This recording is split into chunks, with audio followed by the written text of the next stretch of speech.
my channel.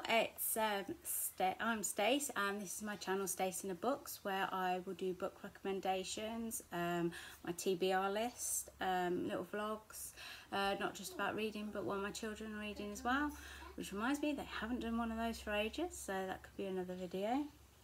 But today I'm going to do some book recommendations on books that I have read which have the autumnal feel, or fall feel if you are my viewers from America. Hi. Autumn is my favourite time of year, and it's where the summer ends. I'm not a big heat person unless I am sat in Greece doing nothing, or Italy doing nothing. Where summer's ended, the leaves start to turn their beautiful colours of brown, yellow and red, and you want nothing more than coming home after work or a lovely autumnal walk out, and you want to cozy up under a blanket with a nice hot cup of tea, which I have here, my bonfire toffee tea by Bird and Blends. Get under the blanket with a lovely cozy read. And that's what I'm here today for, is to recommend 5 of the lovely cozy reads that I have read in the past and I thoroughly enjoyed, and you know, hopefully that you will read too and enjoy yourself. So unless you've already read them, let me know. But the first one is Neil Gaiman's The Graveyard Book. This follows a story about a young boy called Nobody Owens, or Bod to his friends. He lives in a graveyard and is brought up by Mr. and Mrs. Owen, who are ghosts, after his parents are murdered because he turns up at this graveyard. It's not just Mr. and Mrs. Owens who they've brought him up, but also the other ghosts in the graveyard have educated him and, you know, looked after him over the years. When he's 5, he meets Scarlet, who everyone tells Scarlet, you know, there's no boy living in the graveyard, it must be imaginary, so they put it down that Scarlet's got an imaginary friend. And they have little adventures together, and then as Bod grows up, he's faced with dealing with bullies and also trying to find out who murdered his parents. And then as the years go by, Bod becomes 15 and he can no longer see his ghost parents anymore, Mr. and Mrs. Owen, which is quite sad. So he moves out of the graveyard. It's just a book, cozy read. It's a young YA and it's full of heart because the ghosts, they look after him, they educate him, and it's just, I don't know, the message is like, Bod leaving the graveyard is you leaving your childhood behind. It's a beautiful read. I've thoroughly enjoyed it, and the book version I've got has this one has beautiful illustrations in, like this one. There's young Bod sat on a grave reading a book. Bless him. You cutie. But yeah, I gave that one 5 out of 5, and it's just definitely a cozy read for this time of year with ghosts in it and a graveyard. The next book is also by Neil Gaiman, and it's Coraline, another YA, and this follows Coraline Jones as she moves into a new apartment with her parents, and she quickly gets bored, wishing, you know, I had a bit of a better life because I'm getting a bit bored here. I've got some interesting neighbours, but you know. And then she finds a strange door which she goes through, which becomes to a parallel universe where she lives, where her other mother and her other father are, but they look a bit different. They've got buttons for eyes. When Coraline returns home, she realises that her real parents are missing, and she has to go back to the other world, the other home, and go on little adventures to try and find her parents and bring them back home. And it's just a story about how brave she becomes to do these adventures and gains the strength to be able to do them to get her parents back. But it's a lovely short read. It's only just under 200 pages. I read this within a couple of days, and again, it's a nice cozy sort of Halloweeny, wintry, dark feel, but I really liked it. Neil Gaiman is a really good author. I've got some other books of his as well. The next book is a classic, Little Women by Louisa May Alcott.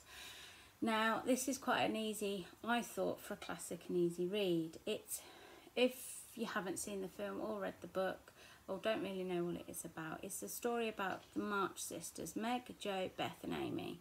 They live with a mother. They do have a father, but he's off fighting in the American Civil War. And it's just telling the story about the 4 sisters growing up, finding their place in the world.